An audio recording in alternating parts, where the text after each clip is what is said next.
Bonjour à tous, j'espère que vous allez tous très bien. Merci déjà à School Lab de m'avoir invité. Moi, ça fait un petit moment que je n'ai pas d'ailleurs eu de vos nouvelles. J'avais travaillé à School Lab en 2000, j'étais jeune, 2017, je crois, quelque chose comme ça, 2016. J'avais participé à un programme. Alors, je ne sais pas si ça existe toujours, mais c'était des programmes avec des grands groupes et les grands groupes voulaient s'intéresser et faire travailler des petits jeunes pour pouvoir créer des produits start-up. Et donc, du coup, c'était une expérience assez marrante et j'avais rencontré Julien, du coup, le fondateur là-bas.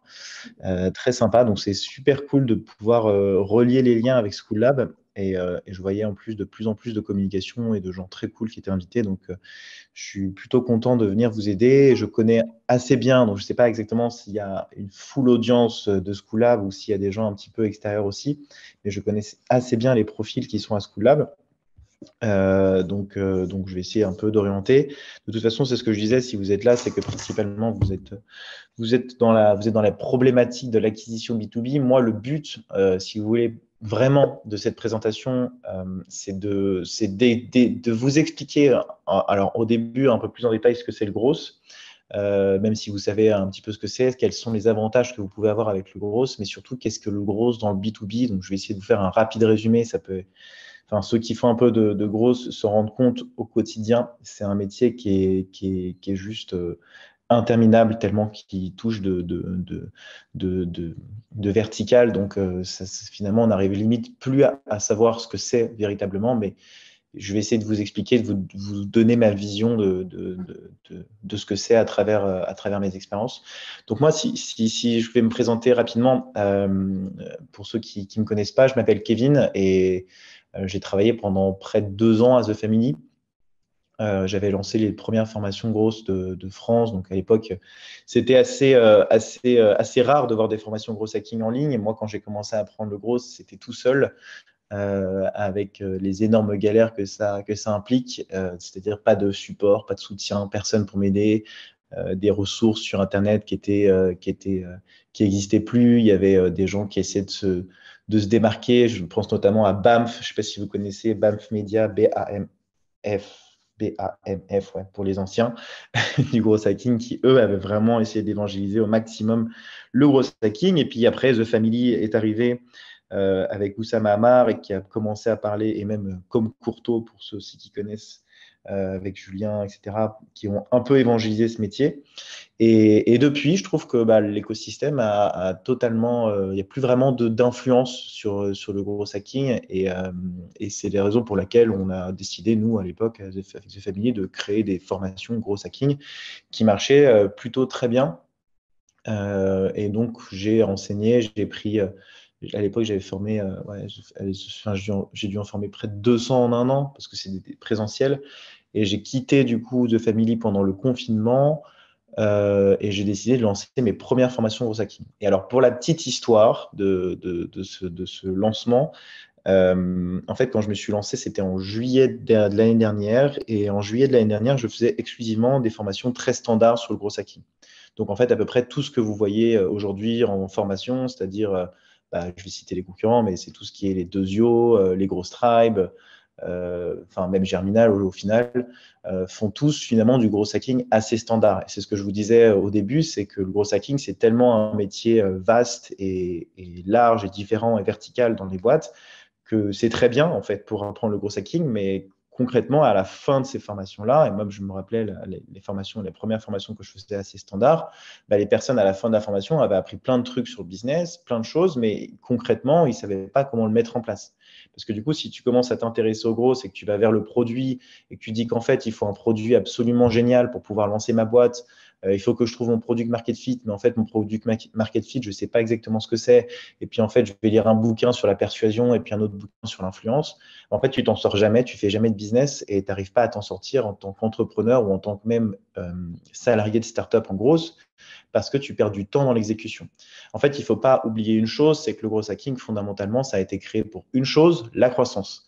Et la plupart du temps, on a souvent tendance à complexifier énormément ce que c'est le gros hacking. Même quand on vous parle de funnel AR, et je m'en rends de plus en plus compte, les gens complexifient ce truc alors que c'est vraiment le framework le plus simple au monde. Et finalement, même si ça ne fait pas exister, je suis convaincu que les gens s'en mêleraient beaucoup moins les pinceaux. Donc, en fait, voilà, il y a même des gens qui rajoutent des A. Enfin, bref, c'est devenu un chaos technique dans l'écosystème. Mais tout ça pour vous dire que sur les formations que j'avais commencé au début, je m'étais rendu compte que à la fin de la formation, les gens n'avaient pas suffisamment enfin, ça n'avait pas relativement changé leur façon de faire du business. C'est-à-dire que oui, ils connaissaient les tendances, ils connaissaient les trucs, mais quand je leur faisais le point à la fin de la formation, je me rendais compte qu'ils avaient encore un retard sur les choses qu'ils devaient mettre en place. Donc, du coup, ce que j'ai décidé de faire, c'est de me questionner, de leur demander ce qui leur a manqué, pourquoi, comment, etc. Et puis, à la fin, je me suis rendu compte que ce qu'ils voulaient, c'était des choses beaucoup plus dans le B2B. Donc, comment est-ce que tu fais du gros dans le B2B? Et en fait, quand on zoome un petit peu sur le gros hacking, on se rend compte que là où on s'amuse le plus, véritablement, c'est dans le B2B. Alors, c'est pour plein de raisons, parce que, en fait, au final, LinkedIn, c'est une énorme passoire et parce que tu as beaucoup plus de facilité à faire du business, enfin, business de vente, business sales dans le B2B que dans le B2C. Et aussi pour une autre raison, je pense, c'est que voilà, le B2C, c'est vachement lié à une dimension qui tourne autour de la donnée et de la persuasion. Donc, il faut beaucoup de skills sur ça. Par exemple, si vous faites du e-commerce, il faut assez rapidement, si vous envoyez du trafic sur votre site e-commerce, il faut très rapidement comprendre pourquoi les gens n'achètent pas, essayer de bouger au maximum votre UX. Alors que dans le B2B, finalement, ce que vous vendez, c'est une solution à un problème. Donc, la plupart du temps, ce qui compte, c'est autre chose. Il faut essayer de mieux vendre son truc par des techniques de copywriting, des choses comme ça. Donc, je trouve que c'est beaucoup plus marrant. Et en fait, ce que j'ai décidé de faire, c'est de faire une formation dédiée et de mettre tout ce que je sais, donc tous les 10 ans finalement d'expérience que j'ai eu dans le B2B, dans une formation que je décide de mettre en ligne et que je commence à vendre à ce moment-là. Et là, du coup, à partir de ce moment-là, ça a pris forcément un peu plus d'ampleur puisque quand tu te spécialises quelque part, en général, ça marche plutôt bien. Et en fait, la vraie différenciation que j'ai réussi à apporter sur ça, c'est qu'en fait, je suis un peu un bidouilleur. Et vous allez le voir, dans cette intervention. Je suis un peu un bidouilleur et moi, mon objectif, c'est d'essayer de gagner énormément de temps. Et la plupart du temps, quand je dis oui, je suis un bidouilleur, mais en fait, le bidouillage, c'est vraiment fondamental dans une boîte au début. Et je pense qu'en tant que marketeur, vous devez un peu le sentir si vous n'avez pas d'équipe tech, surtout derrière vous. Vous êtes bloqué pour faire plein de choses. Et la plupart du temps, quand vous êtes bloqué pour faire plein de choses, c'est hyper frustrant. Et d'autant plus, c'est hyper frustrant, c'est que le digital, les compétences techniques aujourd'hui vous servent à faire principalement, en tout cas pour moi, une chose, à vous différencier de vos concurrents. Pourquoi? Parce que le digital permet de créer des expériences que le présentiel n'arrive pas à créer, en fait. Et c'est vraiment toute la différence. Quand vous avez un tech avec vous, vous êtes capable de pouvoir créer des scénarios extraordinaires. Typiquement, un truc comme Lemlist, si vous deviez le créer, Lemlist, pour ceux qui ne savent pas ce que c'est, Lemlist, c'est un outil de cold emailing, je pense que vous devez un peu connaître, ils ont fait quand même pas mal parler d'eux. Mais Lemlist, typiquement, leur différenciation, à la base en tout cas, c'est faite sur la capacité d'envoyer des messages personnalisés avec des images personnalisées à l'intérieur. Donc, vous voyez bien que la technologie, enfin en tout cas, moi je me rappelle au début quand j'utilisais Lemlist, c'était incroyable. Les gens recevaient une image et pensaient que j'avais passé du temps à la confectionner et à la personnaliser pour eux. Donc, vous voyez bien qu'à partir du moment où vous arrivez à utiliser une technologie et à faire en sorte de scaler cette technologie-là, vous avez un avantage concurrentiel sur vos concurrents. Parce que si vos concurrents avaient jamais connu Lemlist et que vous étiez le premier à utiliser, je suis convaincu que la différence entre les deux campagnes, elle aurait été radicalement différente. Donc, du coup, moi, mon objectif aujourd'hui, et dans le gros hacking, et c'est ce que je vais essayer de vous prouver aujourd'hui, c'est d'essayer de construire des choses différentes en utilisant le digital sans compétences tech. Et en fait, vous allez me dire, oui, mais c'est pas possible. Et en fait, j'y passe beaucoup de temps, mais en fait, pas du tout. Il y a beaucoup de choses qui existent aujourd'hui qui vous permettent d'être pas dépendant de la tech et qui permettent en plus d'aller plus rapide que la tech. Mais bien sûr, il y a des notions, il y a des notions que je vous expliquerai un peu plus tard. Bon, du coup, cette histoire, pour un peu définir ce que c'est le growth hacking, ça a été défini dans les années 80 dans le Harvard Business School. Donc, j'aime bien expliquer cette petite histoire, mais pour moi, il y a souvent une différence entre, vous savez, gross marketing, sales hacking, machin. Et je pense que le terme hacking est vraiment important à comprendre dans cette présentation parce qu'elle est vachement liée à ce que je vous disais précédemment sur le digital. C'est qu'en fait, le hacker, c'est pas quelqu'un qui va pirater des sites internet, c'est quelqu'un qui va réfléchir avec créativité. Moi, c'est vraiment l'objectif et le goal que j'ai dans tout ce que je fais. Dans tout ce que je fais, chaque chose que je lance, si je me dis que c'est pas assez what the fuck, si c'est pas assez original, si c'est pas assez créatif, je préfère pas le lancer et ça m'éclate pas du tout. Donc c'est vraiment l'objectif de créer des choses qui sont différentes. Le mindset du hacker, c'est ça, et je pense que c'est juste d'avoir encore comment dire, l'état d'esprit d'un enfant, quoi. De toute façon, quand vous commencez à lancer des trucs, vous avez plein d'idées, et la seule différence avec le hacker, c'est que vous les faites et vous avez la capacité de les imaginer. La petite histoire, bon, celle-là aussi, j'aime bien la raconter pour ceux qui ont déjà regardé mes vidéos YouTube, mais après, je vais passer un peu plus dans le concret. Mais pour ceux qui n'avaient pas entendu un petit peu le terme gros hacking, moi, enfin, pour un peu vous transmettre aussi la vision que j'ai par rapport à ce métier, le terme hacking, ça vient ça vient de la créativité. Il y a une histoire que j'aime bien raconter dans les aéroports. Dans un aéroport de Houston, il y avait du coup une plainte qui revenait souvent, c'était le temps d'attente des bagages quand ils sortaient de l'avion. Et du coup, l'aéroport avait investi énormément d'argent pour pouvoir améliorer ce temps d'attente. Et puis à la fin, ils ont refait une étude pour essayer d'améliorer le temps de déchargement des bagages. Et ils avaient toujours cette plainte du temps d'attente entre les aéroports. Et puis en fait, ce qu'ils ont décidé de faire, c'est tout simplement de rallonger le temps que les personnes mettaient de sortir de l'avion pour atteindre leur bagage. Donc, c'est pour ça qu'aujourd'hui, vous marchez 30 minutes pour aller récupérer vos bagages dans l'avion. C'est parce que ça laisse le temps aux personnes de sortir vos bagages et de les mettre sur la plateforme pour que vous puissiez les récupérer. Donc, ça, c'est vraiment un exemple de hack que j'aime bien raconter. Je vais essayer de trouver d'autres exemples plus tard, mais l'histoire des glaces, par exemple, aussi, c'est assez intéressant. C'est pareil, en fait, l'ascenseur, il y avait les principales plaintes, c'était le fait que les ascenseurs étaient très lents. Et du coup, les constructeurs d'ascenseurs ont dépensé énormément d'argent pour accélérer l'ascenseur. Et puis, ils ont refait une étude après avoir fait passer l'ascenseur de 9 à 6 secondes et ils se sont rendus compte qu'il y avait toujours un problème de temps d'attente entre les ascenseurs. Et puis, à un moment, ils ont décidé d'installer, alors un moment, je ne sais pas exactement quand ça s'est passé, mais ils ont décidé d'installer des glaces, des miroirs dans l'ascenseur. Et puis, ils ont refait l'étude juste après. Ils se sont rendus compte que la perception de l'attente était réduite parce que les gens se recoiffaient, se regardaient dans le miroir, etc. Donc, c'est pour ça que vous avez des miroirs dans les ascenseurs, c'est pour l'expérience client. Donc, du coup, je pense que ces deux exemples illustrent plutôt très bien ce que c'est le hacking et le hacking appliqué dans le B2B. Maintenant, donc, on va parler d'ascenseur, on va parler d'aéroport, ça n'a rien à voir avec le B2B. Mais en tout cas, comment est-ce qu'on peut appliquer ces techniques créatives avec le digital et le B2B? En fait, pour moi, aujourd'hui, dans le gros B2B, il y a plusieurs choses sur lesquelles vous devez uniquement vous focus.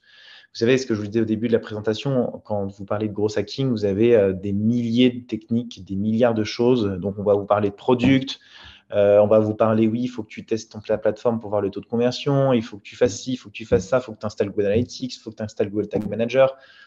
Pour moi, c'est du bullshit. Concrètement, en B2B, vous n'avez pas du tout besoin de ça. La seule chose dont vous avez besoin, et moi, il y a un livre et quelqu'un que je vous recommande absolument de lire, c'est Seth Godin. Seth Godin, il dit quoi? Il dit la seule chose dans laquelle vous avez besoin, et même n'importe quel commercial vous dira cette chose, la chose que vous avez besoin, c'est de la confiance. Les gens, quand ils vous font confiance, ils vous achètent. Imaginez, vous voyez un de vos potes en train de vendre des journaux dans la rue. Vous allez le voir, le mec, votre pote vous dit, putain, c'est le meilleur journal de la Terre, achète-le, tu vas kiffer. Je suis sûr que vous allez dépenser les 10 euros pour pouvoir acheter son journal parce que vous lui faites confiance. Et donc, comment est-ce qu'aujourd'hui, avec le digital, on arrive à faire confiance aux gens, à faire en sorte que les gens vous fassent confiance? Bon, on se rend visible. Qu'est-ce que ça veut dire se rendre visible? Ça veut dire que plus vous êtes visible, plus les gens vont être familiers avec vous, plus les gens vont être familiers avec vous, plus ils vont vous faire confiance. Et la confiance, comme je l'ai dit, mène presque toujours au profit. Et la plupart du temps, dans une relation de confiance, on a amené à faire évoluer une évolution de relation.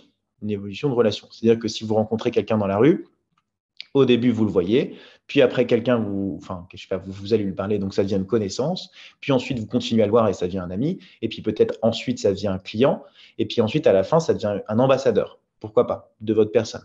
Donc, c'est un peu les 7 étapes qu'il faut réussir à jauger, et donc quand on vous parle de MQL, SQL, c'est ça que ça veut dire, en fait. Ça veut dire le MQL, c'est comment je vais faire en sorte de me faire des amis. Le SQL, c'est comment je vais faire en sorte de me faire des clients. En gros, pour résumer vraiment très bateau. Donc aujourd'hui, avec les techniques digitales et par rapport au paradigme qu'il y a avant, et ce qui est hyper intéressant de se questionner, c'est comment est-ce que les sales faisaient avant pour vendre. Bah, ce qui étaient les meilleurs sales qui vendaient avant, c'était des gens qui étaient les plus visibles, les gens qui étaient les plus sympathiques, les gens qui passaient le plus de temps avec les clients, les gens qui faisaient le plus de relations, les gens qui avaient le meilleur carnet d'adresses, etc., etc., etc. Aujourd'hui, en fait, j'ai l'impression qu'il n'y a jamais eu autant de possibilités d'être connecté avec les gens, mais j'avais autant de gens pas connectés. Donc, si vous avez la possibilité, à travers un ordinateur, de contacter à peu près n'importe qui, et personne ne le fait. Et quand je vous parle de brand awareness, c'est vraiment ça, c'est d'essayer d'utiliser finalement le digital pour vous montrer visible. Aujourd'hui, par exemple, LinkedIn est hyper utilisé par les grosses marketeurs et par les entrepreneurs de manière générale, surtout dans le B2B, parce que ça leur permet de shiner auprès d'une communauté, ça leur permet de se montrer et que les gens leur fassent confiance très simplement en utilisant des techniques de copywriting, etc. Donc, engager une communauté.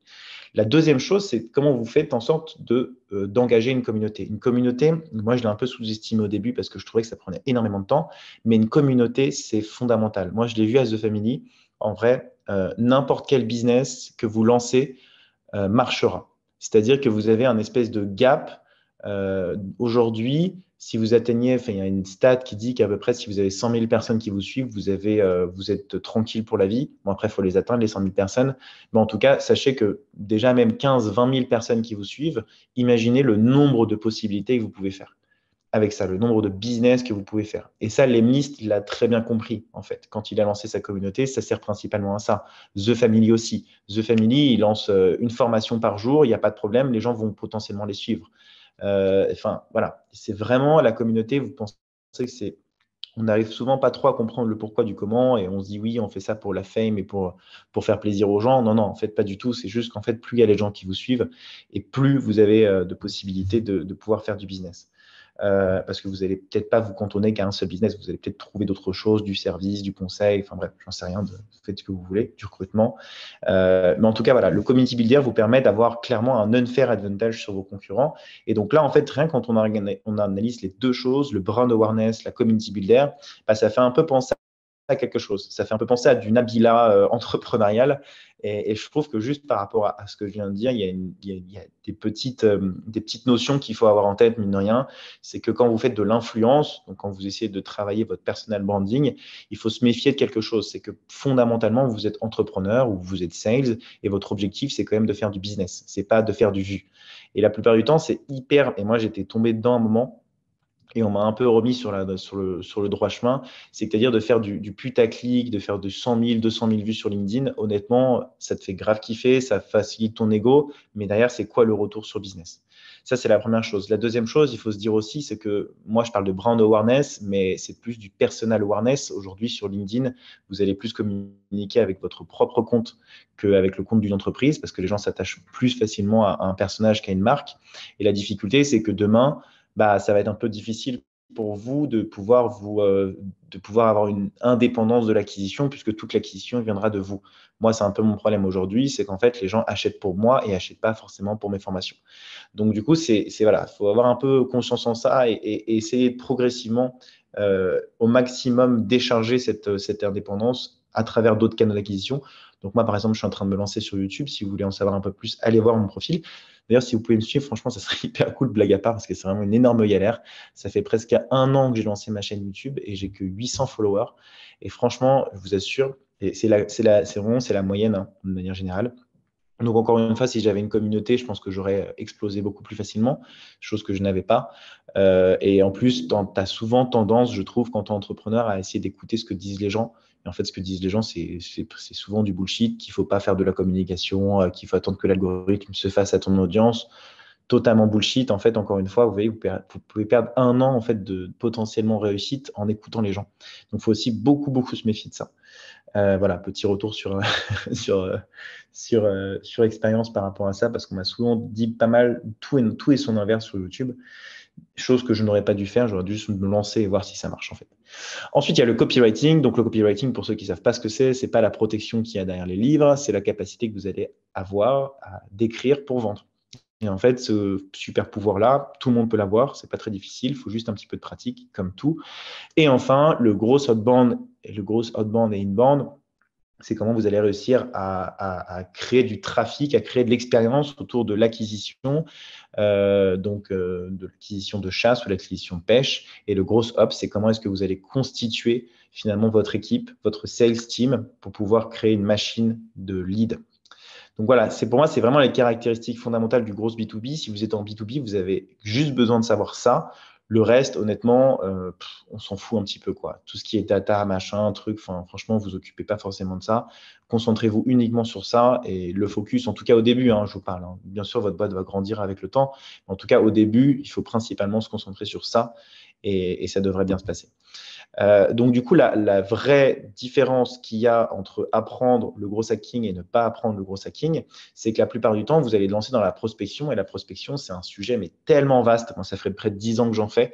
Et en fait, votre première campagne de prospection, on va le voir plus tard, elle va être très banale en fait. Sans gros hacking, vous allez faire des campagnes très banales. C'est-à-dire, vous allez regarder des sites, des templates sur Internet. Moi, j'ai même vu des gens reprendre carrément les templates de Guillaume Houbèche à faire du copier-coller. Enfin, clairement, la prospection, ça vous demande énormément de pratique, énormément d'empathie qui viennent avec le temps, qui viennent avec l'expérience. Donc, moi, je déconseille fortement les gens de se lancer dans la prospection B2B, par exemple, sans avoir fait soit une formation grosse, soit avoir le soutien de quelqu'un, parce que c'est extrêmement dangereux et vous allez très rapidement abandonner aussi parce que vous n'allez pas avoir de résultats. C'est d'ailleurs un des problèmes de la plupart des outils de prospection B2B, c'est qu'en fait, vous avez un churn à la fin parce que les gens n'ont pas de résultats parce qu'ils ne savent pas faire. C'est pour ça que Lemlist investit énormément de temps dans l'éducation plutôt que dans le développement des features et qui fait en sorte d'atteindre vos objectifs. Donc, alors, avec le gros, vu que vous avez plein de skills et plein de capacités de construire des scénarios de prospection intelligentes, vous allez avoir des choses qui vont se différencier de la banalité. Et ce qui fait aujourd'hui et ce qui donne des réponses, encore une fois, au B2B, c'est la différenciation. Vraiment. Il ne faut pas oublier que vous parlez à des humains. Vous ne parlez pas à des écrans d'ordinateur. Donc, ce qu'il faut vraiment faire, au-delà du copywriting, c'est de faire des choses extraordinaires. Nous, par exemple, on avait fait un profil LinkedIn avec un lapin. Un truc tout con, mais un lapin, c'est-à-dire il avait caché ses oreilles et dès qu'il montrait ses oreilles, vous aviez 20% sur les formations. Ça, c'est un truc, je peux vous montrer rapidement, mais voilà, Sales Rabbit, voilà, ça, on avait fait ça. Et en fait, dès qu'on a mis le lapin comme ça, dès qu'il fait sa tête, tu envoies un screenshot et tu as 20% sur les formations. Donc ça, c'est un peu le truc un peu créatif de se dire, OK, en fait, comment je vais essayer de faire un truc marrant avec la prospection. Il y a ensuite le brand awareness, c'est-à-dire qu'aujourd'hui, avec le gros, vous êtes capable de pouvoir contrôler et contourner les algorithmes, contourner la persuasion, savoir comment écrire et faire beaucoup plus de reach sur vos publications et le faire beaucoup plus voir. Sans le gros, vous allez être assez limité. Moi, j'ai déjà vu des boîtes qui faisaient un article par jour et il y avait 2 visites par jour et ils payaient 300 € par semaine pour écrire ces articles. Ça n'a aucun intérêt. Même en termes de SEO, ça ne sert à rien. Si personne ne lit vos articles, vous n'avez aucun moyen de le faire. Moi, par exemple, les gens qui font ma formation, en général, ils passent de 1000 à 50, 100 000 vues en une semaine. Et ça leur permet de shiner, ça leur permet de trouver leurs clients, ça leur permet de se développer, de développer leur communauté. Ensuite, tout ce qui concerne la data. Alors, la data, ce n'est pas du tout ce que je vous disais auparavant avec le Google Analytics. La data, c'est comment est-ce que vous allez pouvoir récupérer des informations sur vos prospects pour tellement bien qualifier votre audience que quand vous allez envoyer le message, ça tombe pile poil au bon moment, pile poil à la bonne personne et pile poil au bon prix. Et c'est exactement ça que ça te permet de faire la data. Et je vais vous expliquer encore une fois avec les use cases. Là, je vous parle un petit peu très théorique. On va avoir 30 minutes derrière pour vous parler de trois hacks que j'ai fait. Mais en tout cas, c'est vraiment ce que ça permet de faire, de l'enrichissement de la donnée, de créer des sales process, des scénarios de contact qui sont hyper efficaces. Et quand je vous parle de data, forcément, je ne peux pas vous parler de data sans vous parler de traitement. Qui a jamais scrappé un outil dans Phantom Buster, l'a importé dans Lemlist, ensuite a fait une connexion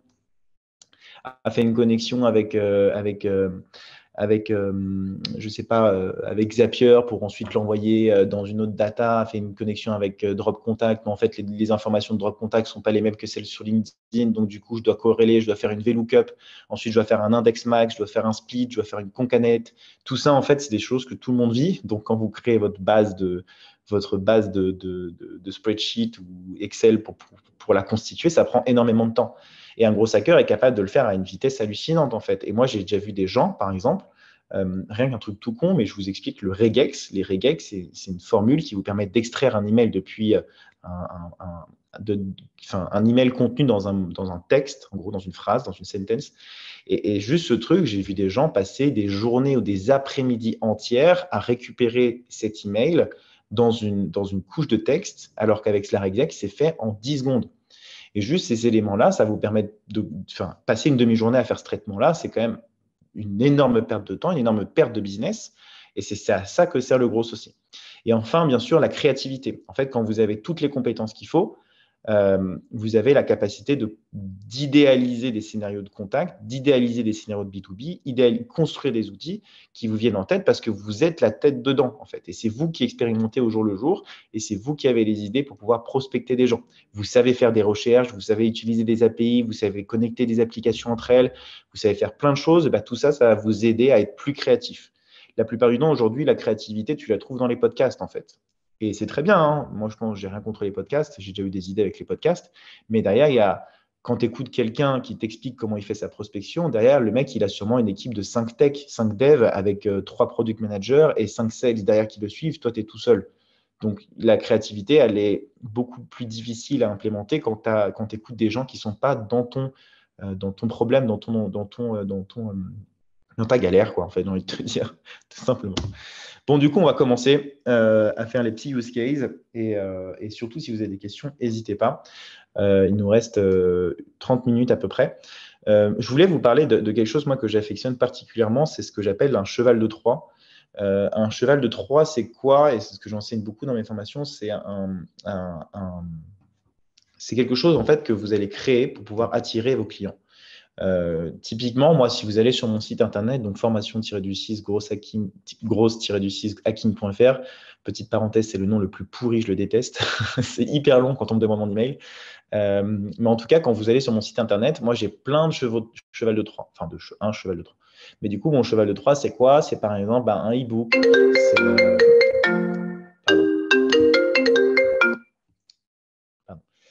C'est un e-book, ça peut être un calculateur, ça peut être un quiz, ça peut être des formations gratuites, ça peut être des tests, ça peut être n'importe quoi, en fait.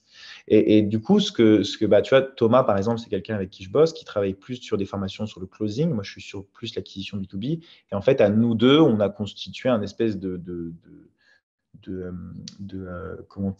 communauté d'entrepreneurs formateurs parce qu'on trouve qu'on est hyper complémentaires. Par exemple, moi, ce que j'ai galéré de faire au début quand j'ai lancé mes formations, c'est que j'avais plein de leads qui venaient sur mon pipe et j'avais peu de closing parce que j'étais nul en vente. Donc après, plus j'en ai fait, plus j'ai appris, bien sûr, mais je trouve que c'est une très bonne complémentarité de pouvoir s'associer avec Thomas, par exemple, pour pouvoir faire des formations en bundle, c'est-à-dire acquisition plus closing. Et alors là, vous devenez une machine de guerre. Mais en tout cas, voilà, Thomas, par exemple, avait fait, donc, sur mes conseils, avait fait ce playbook et avait du coup fait un post sur Facebook avec quand même 288 commentaires qui avaient commenté. Donc, ça fait potentiellement 280 personnes qui sont prêtes à vous écouter. C'est ça un cheval de Troie. C'est créer quelque chose qui va avoir de l'engouement. Donc, du coup, ce que ça va permettre de faire, c'est récupérer des emails, faire de la communication et pourquoi pas faire des funnel hacks, c'est-à-dire essayer de construire un scénario de prospection à l'intérieur des emails que vous allez réceptionner pour pouvoir les amener vers un autre webinar, vers une vente, vers un call, etc., etc. Donc, lui, vu que c'est un sales, typiquement, il a plutôt bien réussi son coup parce qu'il a réussi à s'intéresser aux gens, à faire de la vente, etc. Mais le problème qui se rend compte la plupart du temps dans ces cas-là, c'est que vous avez de mauvais emails. C'est-à-dire les gens vont mettre des emails pourris. Les emails ont peu de réponses, c'est assez bien connu aujourd'hui, c'est-à-dire que quand vous envoyez des emails marketing, vous avez très peu de réponses sur votre base de prospects, vous avez peu de vues aussi, parce que c'est extrêmement difficile d'avoir de l'engagement sur des emails poubelles, tout simplement, peu d'engagement, et enfin des emails personnels qui sont souvent anonymes. En fait, la plupart du temps, quand vous avez, par exemple, il y a un mec qui s'appelle, je sais pas, Denis, il va s'appeler Dragon du 94, quoi. Enfin, je sais pas, je donne @gmail.com, je donne un exemple pourri, mais la plupart du temps, c'est ce qui se passe. Et du coup, vous pouvez faire savoir que c'est Denis qui est Head of Sales dans une entreprise de 40 salariés dans lequel ils gèrent effectivement un problème de closing et que vous voulais les capter, quoi. Donc, en fait, cette personne et ce raptor92@gmail.com, il est dans votre base, mais vous êtes incapable de pouvoir savoir qui c'est. Donc, vous avez 3 solutions, en fait. La première solution pour essayer de résoudre tous ces problèmes, c'est soit vous vous engagez sur LinkedIn, soit vous spammez les gens, donc vous leur envoyez tellement de messages qu'à la fin, ils vont vous répondre et en fait, vous allez passer à côté enfin, peut-être potentiellement les gens vont vous maudire, ou alors vous supprimez carrément votre base. En fait, tout ce que vous avez fait, le e-book, vous avez mis une semaine pour l'écrire et toute la base que vous avez réussi à constituer, bah, vous ne l'utilisez pas, quoi. Vous avez fait tout ça pour rien.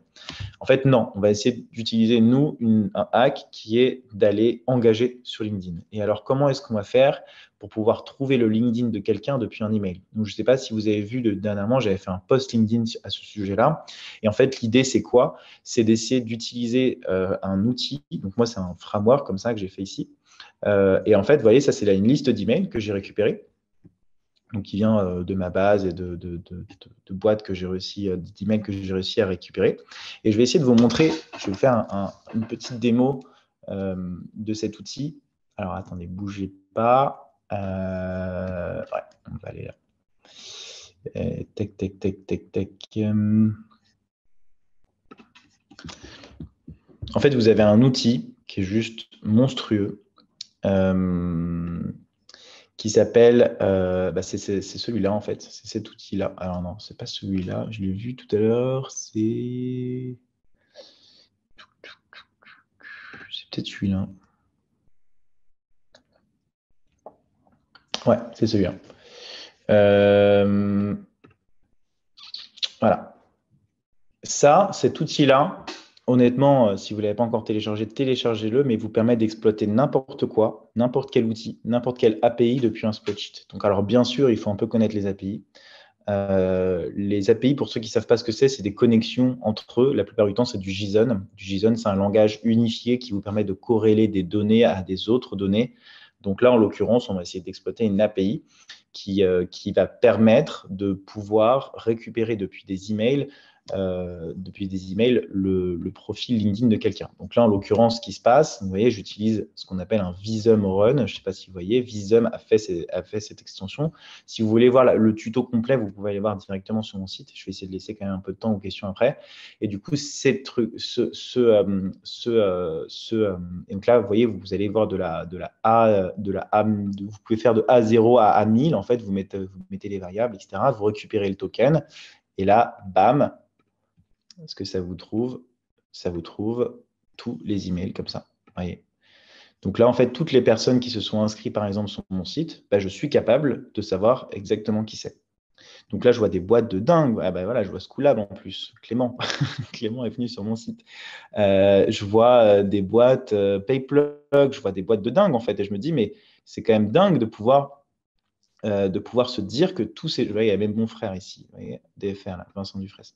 Et je vous dis, c'est dingue de pouvoir se dire, putain, en fait, il y a même, ce qui est assez drôle, et je suis sûr que, voilà, je veux même, attends, j'avais vu Scalesia quand même si j'avais vu, donc en fait, on peut même repérer nos potentiels concurrents qui sont venus sur notre, est-ce que j'ai Germinal? Voilà, j'ai un mec de Germinal, par exemple. Voilà, Geoffrey Garnier qui travaille chez Germinal. Et donc, du coup, c'est assez drôle parce que du coup, vous pouvez voir un peu qui vous espionne et les emails qu'ils ont utilisés pour pouvoir se connecter. Donc, en fait, tout ça, vous vous rendez bien compte que toute la prospection, vous envoyez un sel dessus et vous lui dites, OK, maintenant, tu vas appeler un par un toutes ces personnes-là qui te paraissent intéressantes pour pouvoir… Il y a quand même 449 personnes qui sont intéressées par mes formations et qui se sont inscrites gratuitement, ou du moins qui viennent de sources ailleurs. Donc, ça, c'est le premier hack. C'est comment est-ce qu'on peut trouver un email depuis un LinkedIn depuis un email. Alors, une chose qu'il faut savoir, c'est que c'est aussi possible de le faire de manière totalement automatique sans avoir besoin de passer par Visum en utilisant Drop Contact. Drop Contact, en fait, a la possibilité de… Mais alors, la seule condition qu'il faut faire par rapport à ça, c'est qu'il faut bloquer les emails personnels. Là, on est vraiment dans le cas des emails personnels. Mais si vous avez des emails professionnels, vous pouvez de la même manière connecter l'API Drop Contact et depuis un email, enrichir automatiquement toutes les informations dont vous avez besoin. Bien sûr, c'est payant. Moi, la solution que je vous ai montrée, elle est gratuite. On continue? Bon, on va essayer d'accélérer. Si on dépasse un petit peu, c'est pas très grave. L'autre chose dont je voulais vous parler, c'était de scraper les décideurs. Le problème, c'est que Bon, l'avantage, bien sûr, c'est que vous allez closer plus de deals, que c'est un canal pas très cher, etc. Le problème, c'est que c'est LinkedIn et qu'en fait, la plupart du temps, personne ne vous répond, qu'il y a beaucoup de concurrence, que tout le monde fait de la prospection, que personne n'arrive à se différencier, etc. Donc, vous avez deux solutions. C'est soit vous utilisez LinkedIn, soit vous êtes… D'ailleurs, même les deux sont complémentaires, en vrai, je suis con. Vous créez des emails avec Liquid. Liquid, c'est quoi? Le Liquid, c'est un langage, un script qui a été inventé par Shopify, il me semble, qui vous permet de pouvoir ajouter des scripts dans un email. Alors, dit comme ça ne veut rien dire, mais ça veut dire quoi? Ça veut dire que si on peut ajouter des scripts, c'est-à-dire que dans l'email, on peut ajouter des conditions. Des conditions, c'est quoi? C'est par exemple si lead égale monsieur, bonjour monsieur. Si lead égale madame, bonjour madame. Si, alors maintenant, on va pousser encore le truc encore plus loin, ok? Si lead égale sales, bonjour Mathieu, j'ai vu que tu gérais une équipe de variable 40 personnes dans ton équipe sales, ok? Si lead égale CEO, salut, je sais que c'est difficile d'être CEO en ce moment, surtout dans la période Covid. Voilà, donc là, en fait, dans un seul et même mail, vous avez deux conditions de variables qui est totalement scalable et totalement automatique. C'est-à-dire que le message va s'adapter en fonction de la condition et du tag que vous aurez rentré sur le profil du contact. Donc ça, c'est à ça que sert Liquid. La puissance de Liquid, elle est juste hallucinante.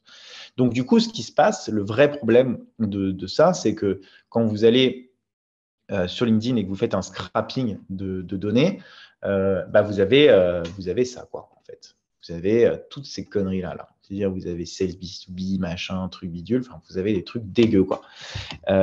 Et en fait, ces données-là, vous vous dites bien, moi, si je veux faire un sales ou un CEO ou un founders, je suis incapable de pouvoir, je ne peux pas faire de conditions, quoi. S'il y a un mec qui est founder, s'il y a un mec qui est co-founder, s'il y a un mec qui est CEO, s'il y a un mec qui est cofondatrice, qui est fondateur, etc., c'est un enfer. En gros, je ne peux pas standardiser les postes des gens.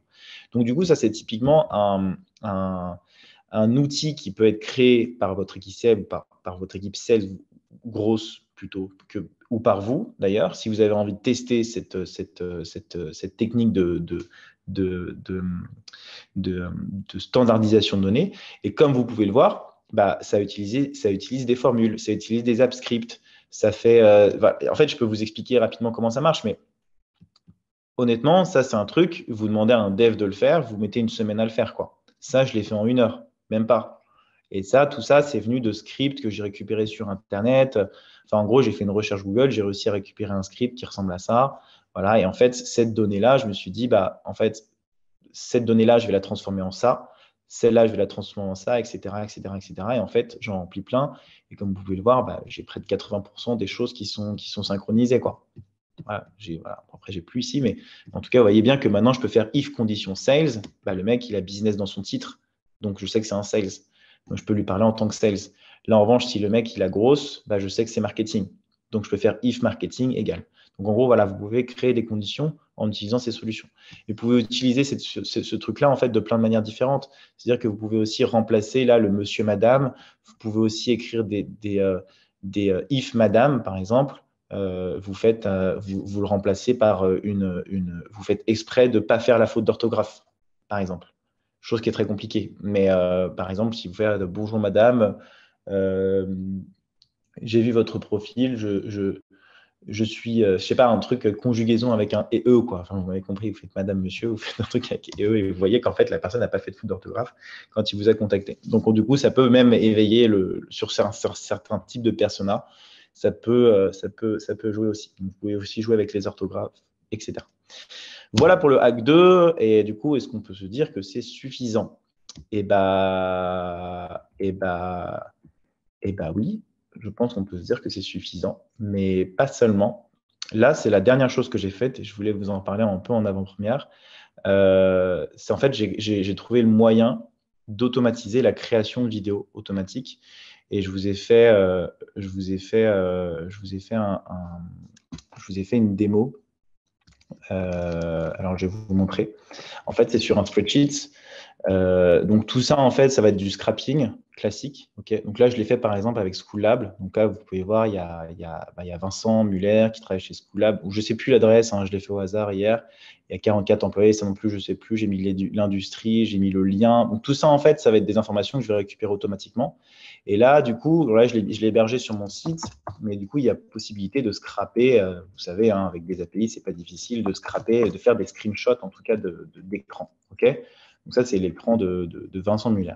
Et en fait, ce que j'ai réussi à faire, c'est un outil qui va vous permettre, et je vais vous la montrer, la vidéo, c'est un outil qui va permettre d'industrialiser la création de vidéos personnalisées. Donc là, par exemple, j'ai enregistré une vidéo qui va se monter totalement automatiquement et qui va rajouter derrière des images, des écrans, des données, etc., etc. Donc, je vais vous la montrer là dans quelques secondes.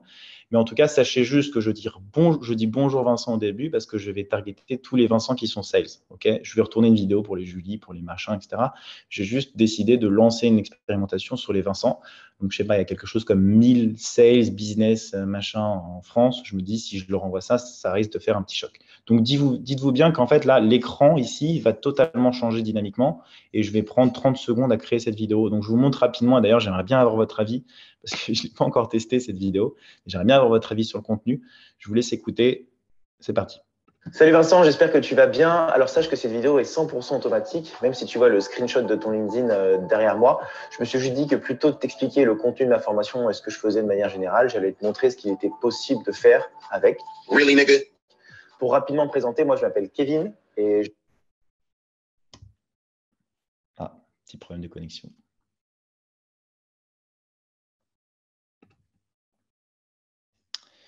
Je vais relancer.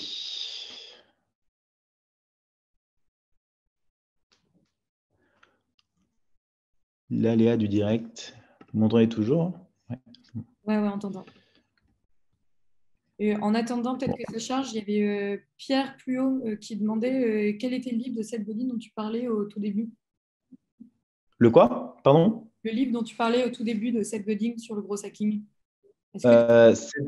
C'est Persuasion Marketing. Tu pourras regarder. Ok, top, merci. Salut Vincent.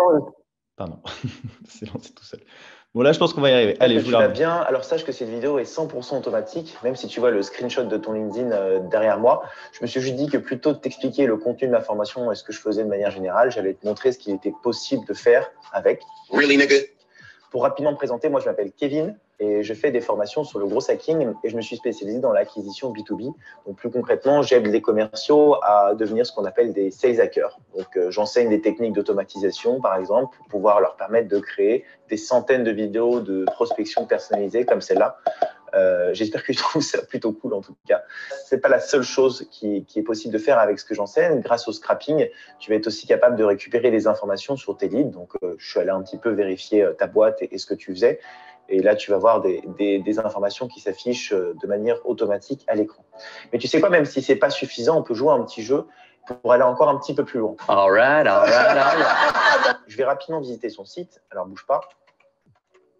Voilà. J'y suis. Bravo! Impressionnant, non? Bon, en vrai, je t'avoue, je n'ai pas vraiment tapé sur mon clavier. C'est encore une fois tout automatique. Je suis allé récupérer juste ton site internet. En tout cas, j'espère que tu vois toute la personnalisation qu'on peut faire avec ce que j'enseigne et comment tu peux tout déchirer dans ta boîte. Et vraiment, encore une fois, je le répète, c'est qu'une partie de ce que j'enseigne.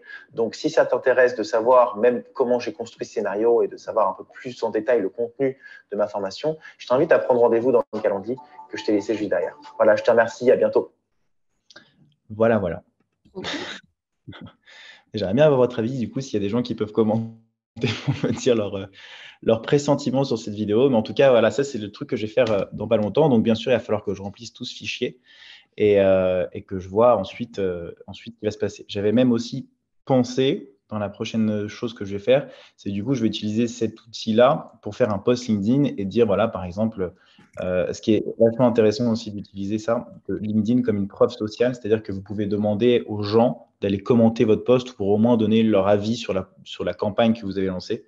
Et du coup, vous pouvez ensuite utiliser cette page ou ce lien comme un argument, ce preuve sociale pour pouvoir ensuite démarcher d'autres personnes. Voilà, donc en fait, ça fait une boucle assez vertueuse et ça peut être une technique d'expérimentation qui est assez intéressante. Mais ça fait juste partie de quelques techniques qu'on a utilisées. On a encore plein de trucs dans le pipe. Et je voudrais juste terminer avec ça, et ensuite on aura 5-10 minutes de questions. C'est tout ce qui est, est-ce que maintenant c'est suffisant? Bah oui, mais la seule chose qu'il faut pas oublier, c'est tout ce qui concerne la segmentation. Et la segmentation, c'est primordial parce que si j'envoie ça à n'importe qui, bah, forcément, ça ne va sûrement pas marcher. Et le problème avec Phantom Buster, c'est qu'il en manque énormément des données et que le traitement à faire à chaque extract est un enfer. C'est ce que je vous disais. Vous avez un port data, machin, qui est bien, mais ce n'est pas suffisant. Donc, du coup, il y a un nouveau truc qui est arrivé, ça s'appelle Philbit. Je vous recommande d'aller regarder ce que c'est, mais c'est plus un peu tech. Donc, encore une fois, il faut un peu s'y connaître. Donc, c'est pour ça qu'en fait, au final, moi, j'avais appelé Aurélien. Donc, du coup, c'est ce qu'ils utilisent chez Spendesk, hein, mais ça reste entre nous. Et en fait, cette technique-là, voyez, moi, avec ce que j'ai fait ici, bah, je vais pouvoir, par exemple, je vais mettre School Lab ici. Donc, en fait, j'ai créé, vous voyez, une formule qui s'appelle Enrich. En fait, par exemple, si je mets School Lab là,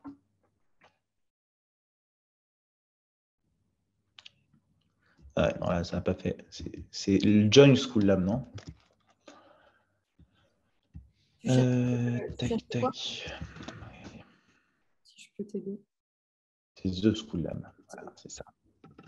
On va voir si ça me trouve The School Lab.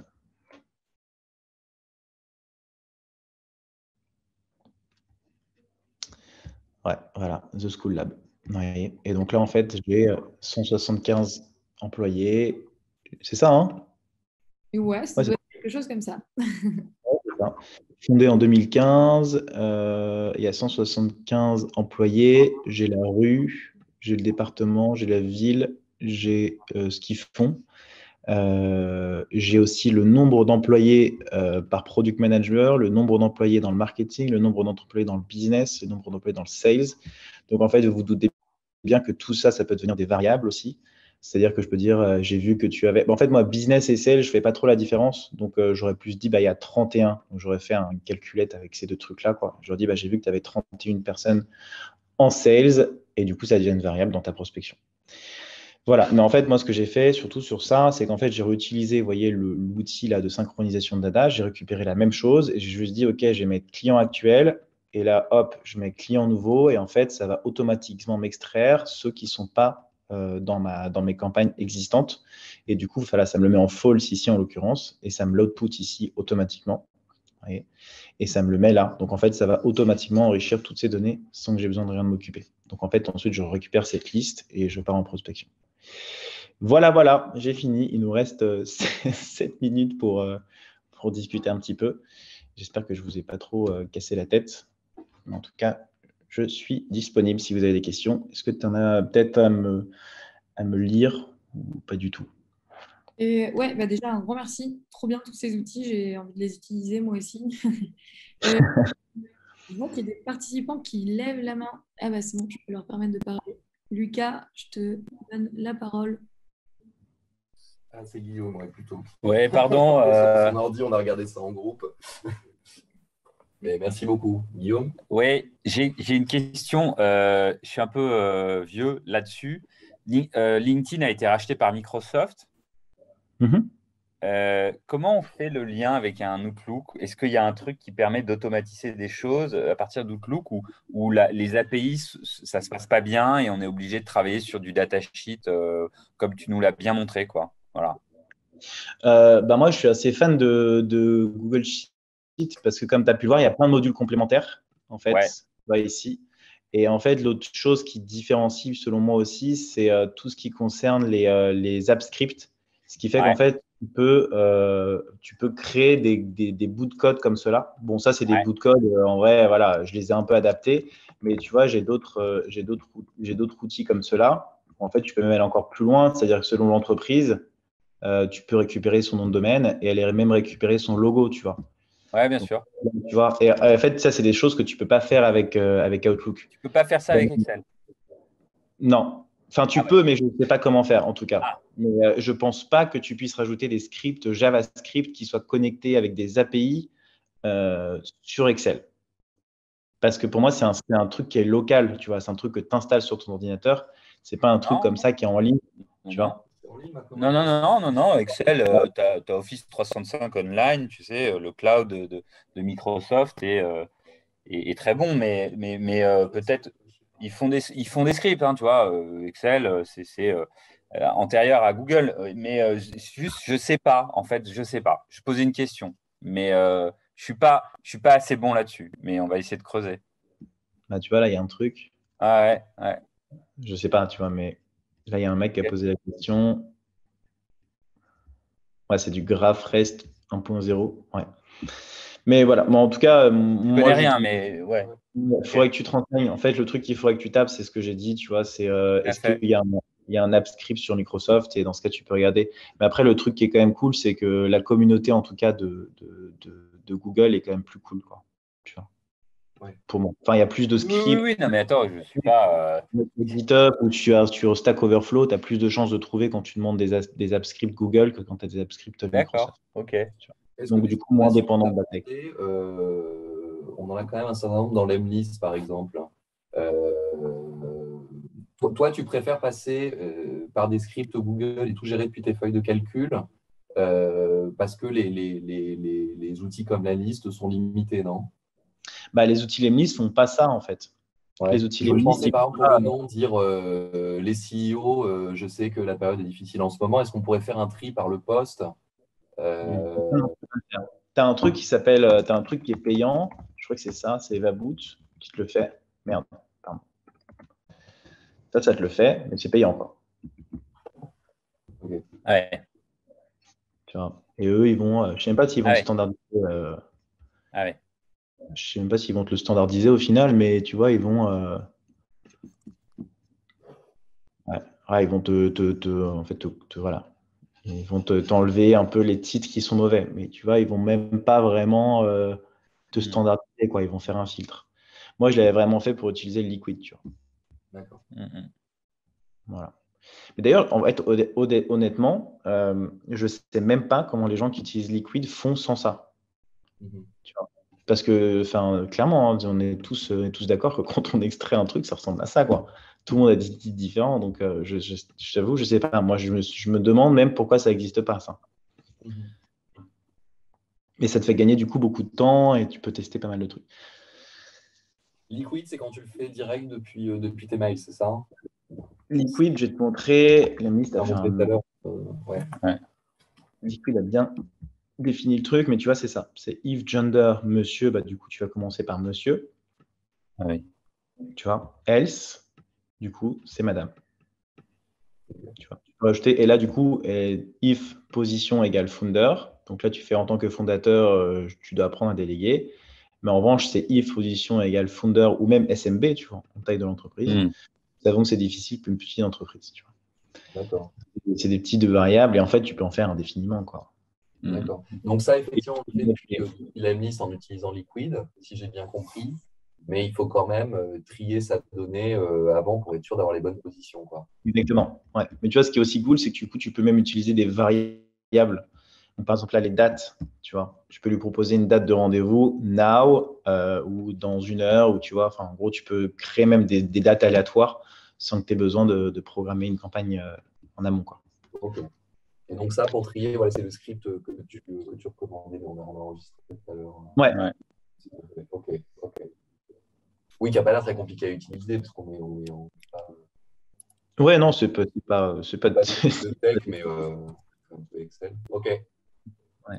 Et comment il s'appelle déjà ce petit script où tu choisis en fonction de ce qui est indiqué dans les positions, comment le traduire Ouais. en un tag Bah, il n'y a pas unique. vraiment de script, en fait. Ça, c'est un truc que je fournis, tu vois. Enfin, c'est un truc que j'ai fait moi, custom. Il n'y a pas vraiment Ok. de script. C'est un Rex, un Reg- regex. Ah oui, regex. Regex. Ok. C'est ça la terminologie que tu as utilisée, regex, c'est ça? Non, non, non. En fait, Ah, c'est plus pardon. compliqué. C'est en fait bah, pour comprendre un peu le fonctionnement du truc. Mais en gros, Ouais. là, je rentre des titres. Donc, j'ai scrappé des titres Ouais. et je leur ai dit à quoi ça correspondait ici. Tu vois. Et Ah en oui. fait, pourquoi Oui, c'est je des l'ai mis. triptyques en fait. C'est des triptyques. C'est tu. Ouais.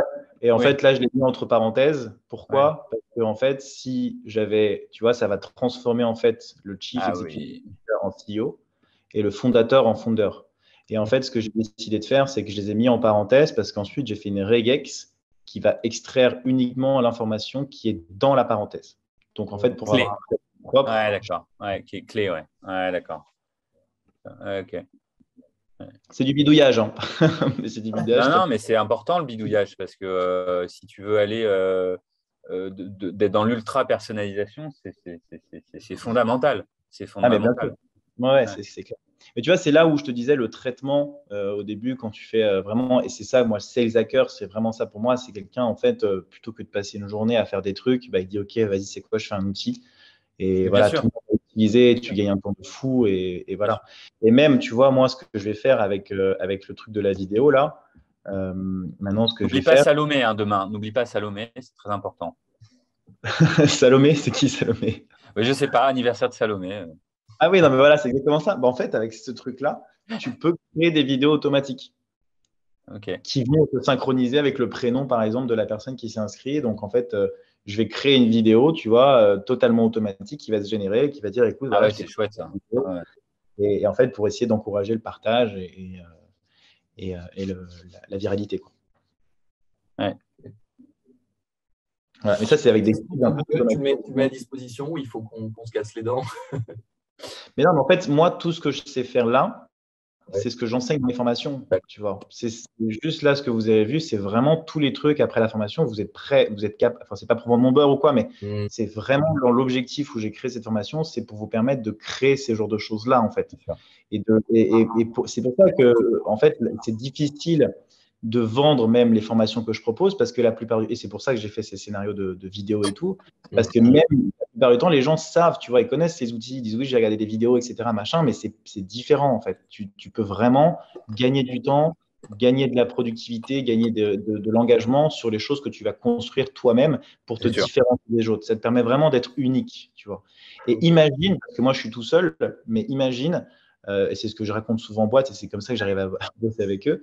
Mais imagine, tu as 5 Kevin dans ta boîte, tu vois. Parce que moi, j'ai des idées, mais tu as d'autres personnes qui ont des idées. Et franchement, tu vois, je travaille avec Thomas, là, on est dans un collectif en ce moment. Lui, il a plein d'idées, moi, j'ai plein d'idées. Lui, il teste des trucs, moi, je teste des trucs. Et en fait, à la fin, on met tout en commun. Et en fait, on a des scénarios de prospection qui sont hallucinantes. Mais vraiment, on a des trucs où c'est totalement craqué et on s'amuse à le faire, en fait. C'est devenu un jeu. On a fait un scénario de prospection la dernière fois où on avait fait totalement un storytelling autour du fait qu'on avait une solution à leur montrer et on s'était filmé, tu vois, on avait fait un scénario, on avait fait un montage et tout et on leur avait envoyé ça et les gens avaient adoré. Donc, tu vois, il faut juste s'amuser et c'est ce que je C'est dis. ta marque de fabrique, c'est comme ça qu'on te retient, quoi, hein, de toute façon. C'est ce que j'essaye de faire. En fait, je me Non, dis, non, tu vois, si tu fais de c'est la clair. prospection cliente, franchement, les gens, ils ne te répondent pas. Moi, je l'ai fait, hein, franchement, ça fait 10 ans que j'en fais. Franchement, les taux de réponse sont pourris, quoi. Même si tu envoies des textes, moi, ça ne me suffit pas. Pour moi, la plupart des boîtes qui ont réussi à craquer le truc de l'outbound, c'est vraiment des boîtes qui sont allées comme des bourrins, quoi. Vraiment. Et c'est tout à dire, mais le spam, mine de rien, on dit que c'est nul, c'est nul, c'est nul, mais pour moi, la plupart des boîtes, elles ont spammé comme jamais, quoi. Enfin, moi, je continue à recevoir des messages, et même les centres de formation font que ça. Moi, je reçois 5 appels par jour. Je ne sais pas si c'est pareil pour vous, mais pour utiliser mon CPF, c'est un enfer. Ouais, non, moi, tout ça est sur du blacklist. Intéressé pour recevoir ta formation, si on veut monter en niveau là-dessus. Comment savoir les différents acteurs. Effectivement, tu as Germinal, tu as. Benoît Dubos, Salésia, non, c'est ça? Ouais, Salésia, Benoît aussi, c'est ça. Ouais, après, Benoît, il va moins loin, tu vois, que dans tout ça. Lui, il t'apprend vraiment des trucs. En fait, c'est ce que je dis. Moi, on s'entend bien, on s'est appelé avec Benoît et tout. Et en fait, la différence avec Benoît, c'est que lui, il fait des choses simples, mais qui fonctionnent. En fait, c'est vraiment des trucs, voilà, c'est pragmatique, en fait. Et juste la différence, c'est que, voilà, moi, je vais plus loin dans le truc, quoi. C'est-à-dire que je dis, est-ce que tu peux être un peu plus créatif, utiliser les outils digitaux pour construire des trucs, Non, mais vous améliorer êtes confrères. Je pense qu'effectivement, la France. déjà, il m'a jamais répondu, en fait, Benoît, tu vois. Ah. Donc déjà, ça m'énerve, en fait. Non, Ah, non, je le dis. profondément. Moi, non, mais c'est ça, parce qu'en fait, le mec, je l'ai appelé, je l'ai WhatsAppé, il répond pas. En fait, je l'ai signalé, il me répond pas. En fait, donc en fait, réponds à un potentiel client demain. Tu vois ce que je veux dire? Ouais, ouais, c'est clair. Ah, mais Bon, on pourra en voilà. parler après si tu veux, il n'y a aucun On souci. en reparlera parce qu'on est en train de spammer Oui, le oui. Ouais, Guillaume. Calmez Guillaume. Mais Bah, merci non, en tout cas. merci beaucoup, merci infiniment. avec Ouais. plaisir, avec plaisir. Yes, il y a des petites questions de Dan et Florian aussi. Je vous Ouais, donne la parole aussi. Hop, voilà. Oui, bonjour. salut Dan, Merci salut. pour l'intervention, c'était cool. Moi, j'avais une petite question par rapport à la légalité. Donc, moi, j'ai commencé récemment à faire de la prospection outbound et j'ai scrappé des numéros de téléphone et j'ai commencé à appeler les gens. Et les deux premiers que j'ai appelés, ils m'ont demandé de un, où est-ce que vous avez trouvé mon numéro? Et deuxièmement, ils m'ont dit, ah bah clairement, c'est illégal si vous avez utilisé un outil. Et ça m'a un peu déprimé, vu que c'était au tout début. Donc, de un, enfin, ma première question, du coup, c'est un, est-ce que c'est légal ou pas? Et deuxième question, c'est si quelqu'un te demande comment est-ce que tu as trouvé mon contact, qu'est-ce que tu lui réponds? Bah, en vrai, de toute façon, le problème, c'est pas toi, c'est les gens qui fournissent les numéros de téléphone, tu vois. J'ai envie de te dire, toi, tu fais juste les utiliser. Ouais, Enfin, voilà, toi, tu y es pour rien. De toute façon, il y a des solutions que tu payes pour avoir ces accès-là. Et puis, c'est souvent un argument de plus en plus commun de ce que tu as vécu. Hein. Dans le cold call, c'est souvent ça. La première remarque, c'est où est-ce que vous avez mon numéro de téléphone. Et je pense que la bonne manière d'appréhender ça, c'est bah, écoutez, je vais être franc avec vous. J'ai trouvé votre numéro sur un outil qui s'appelle Lusha. Voilà, je vous appelle pour une raison, c'est simple. Si vous avez 2 minutes à m'accorder, moi, je vais vous aider à aller beaucoup plus vite dans votre business. Tu vois. En fait, ouais, je pense qu'il faut être franc, faut arrêter le truc de magouille, de machin.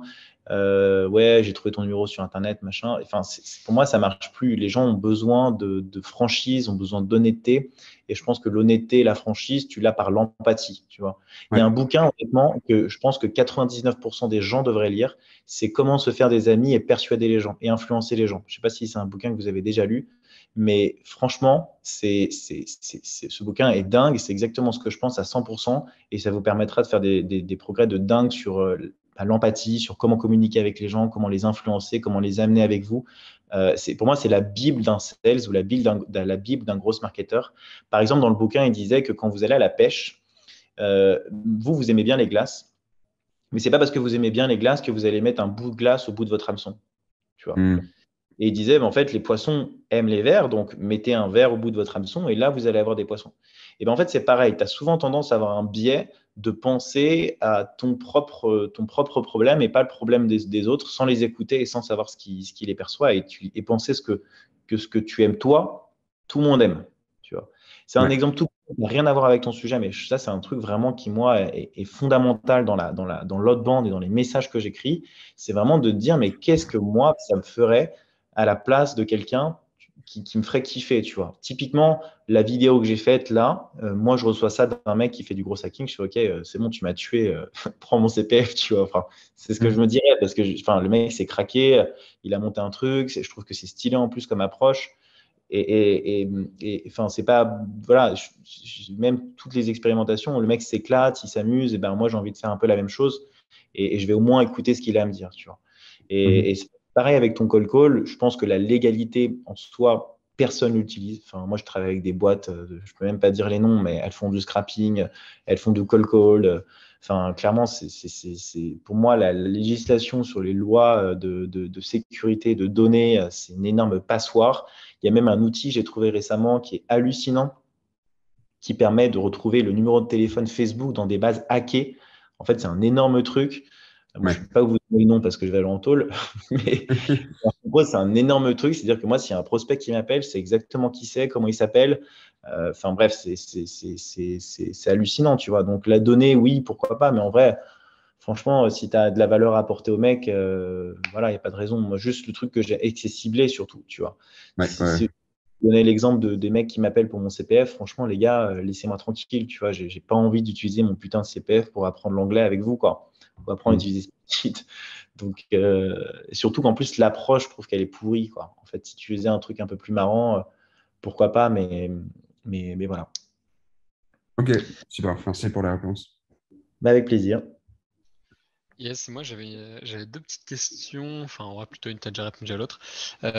C'était au niveau de tes scraps, donc quand tu chopes notamment les données sur LinkedIn avec l'outil que tu as expliqué tout à l'heure qui remplace Phantom Buster, la Fitbit, est-ce que t'as pas des soucis au niveau des API qui te genre soit essayer de te faire passer CAPTCHA, soit te déconnectent? Parce que moi je me suis déjà fait ban de LinkedIn pour avoir utilisé Phantom Buster hein, de manière un peu trop abusive. Alors vraiment j'essaie de faire gaffe. Et je sais pas comment est-ce que tu réussis à éviter ça? Est-ce que tu payes LinkedIn Premium? Parce qu'apparemment ça aide un peu pour les limites. Je sais pas si tu as des réponses sur ça. Ouais, alors j'ai la petite histoire d'ailleurs, c'est assez marrant parce que il y a récemment, j'avais montré un peu comment je faisais le hack, je faisais pour récupérer l'email, enfin le LinkedIn depuis un email. Et en fait, j'avais envoyé des messages à toutes les personnes qui avaient commenté mon post et j'avais envoyé un message au Head of Sales de LinkedIn. Et, et le pire, c'est qu'il m'a répondu. Il m'a dit Hello Kevin, merci, je vais envoyer ça à mon équipe SDR. Je me suis dit putain, mon poste il va partir dans l'équipe SDR de LinkedIn. Je suis complètement niqué. Et en fait, il se trouve que le mec m'a dit, du coup, j'ai supprimé la vidéo, j'étais en grosse panique et tout. Et je lui dis, je suis désolé, en revanche, tu travailles sous LinkedIn, c'est pas un peu border ce que j'ai fait, je préfère pas je préfère pas que tu vois la vidéo. J'ai été franc avec lui, tu vois. J'ai dit, bah, voilà, franchement, LinkedIn, c'est mon beurre, donc j'ai pas envie de me faire bannir. Le mec m'a fait flipper, il m'a dit, ouais, franchement, j'ai transmis ça à ma direction. Et en fait, c'était une petite blague, plus chez LinkedIn, mais en tout cas, il a travaillé chez LinkedIn. Et en fait, il m'a dit que LinkedIn fonctionnait comme une startup, c'est-à-dire que c'était assez difficile pour eux d'identifier les personnes qui faisaient ce genre de conneries comme tu viens de le faire, de scraper en tout cas. Tout le monde le sait qu'ils le font, sauf que c'est un peu au bonheur la chance, quoi. La chose que je pourrais te recommander par rapport à ça, donc c'est juste par rapport à comment LinkedIn perçoit le truc, la chose que je pourrais te recommander par rapport à ça, c'est surtout Phantom Buster. Je trouve que c'est de plus en plus cramé. Moi, je me fais tout le temps déconnecter. Enfin, c'est vraiment pas du tout adapté. Moi, ce que j'utilise principalement maintenant, c'est des virtual machines. C'est-à-dire que c'est des outils que tu installes sur ton ordinateur. La vraie différence avec ça, c'est que du coup, tu n'as plus besoin d'avoir. En fait, si tu t'intéresses un peu aux technologies qu'ils utilisent, genre Phantom Buster, c'est du Puppeteer. Ouais, Puppeteer, C'est-à-dire que ok. c'est du JavaScript, un Chrome driver qui va naviguer sur le site internet en Python. Donc, en fait, c'est assez facile à repérer. Alors qu'en fait, un outil qui est développé pour Mac, par exemple, que tu installes pour Mac, par exemple, comme LinkedIn Helper, tu vois, là, je l'ai ici sur mon ordinateur. LinkedIn Helper, c'est une application qui est destinée à Mac, tu vois. Mhm. Et en fait, cette extension-là, enfin cet outil-là, tu le lances et du coup, ça fait comme si c'était un navigateur, en fait. Ils ont développé leur propre navigateur pour pouvoir développer le truc. Et du coup, c'est pratiquement impossible de se faire cramer. Franchement, impossible. La deuxième chose que tu peux faire, c'est d'utiliser des proxys. Les proxys, c'est payant. Mm. C'est 10-15 balles par mois. Le truc avec les trucs comme LinkedIn Helper, c'est que du coup, il faut le mettre sur une virtual machine. Parce que du coup, ça marche que quand ton ordinateur est ouvert. Donc, il faut que tu connaisses un petit peu les virtual machines, les machins. Les virtual machines, ça coûte 10 balles par mois aussi, à peu près. Moi, j'arrive à trouver des solutions pour les faire gratuitement, mais si tu veux, je t'en reparlerai. Et sinon, quoi d'autre par rapport aux restrictions LinkedIn? Ouais, c'est tout. Il faut Ouais, juste ok. pas y aller comme un bourrin, quoi. Ouais, Enfin, en tu vois, c'est gros, pas. au lieu d'utiliser un service en ligne à la Phantom Buster, qui ça va partir de leur propre serveur et ça va faire longtemps qu'ils se sont fait cramer, Ouais. tu pars de ta propre Texo VM est mieux, quelque hein. part. Comment? Ouais, tu vois, Texo est mieux. Texo est mieux, pourquoi? Parce que eux, ils ont tu vois, une desktop app. Tu vois, un truc que tu installes sur ton Ah ordi. ouais, effectivement. Ah oui, c'est beaucoup mieux ça. Hmm.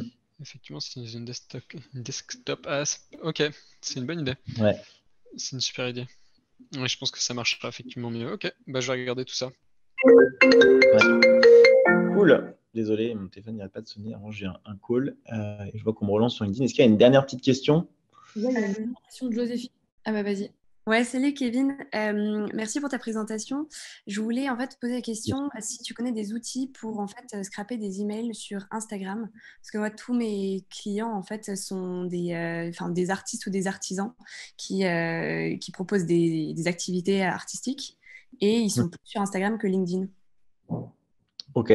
T'as pas des annuaires plutôt de ces personnes, des sites que tu peux scraper, des trucs comme ça? Bah, pas tellement à part la liste sur mes concurrents quoi. Mais Ouais. que je peux trouver sur les concurrents, mais à part ça, il n'y a pas vraiment d'annuaires il y en a quelques-uns, mais ils sont pas, comme ils sont payants, ou ils sont pas tous dessus. Ok, alors tu as eu un leak en 2016 de Facebook. Un leak, c'est une extorsion, enfin, c'est une extorsion des données Facebook. Ouais. Donc il y a des gens qui ont eu les données, mais c'est un peu dark. Du coup, il faut aller sur le dark web ou que tu demandes à des gens qui s'y connaissent un petit peu pour acheter des bases. Mais après, même de l'acheter, ça sert à rien en fait. Moi, ce que je te recommande, c'est vraiment un extract parce que si tu as 176 gigas de données, si tu sais pas les utiliser, ça sert à rien. Ouais. Donc tu as ça, c'est un peu dark, mais de toute façon, tu n'as pas trop le choix.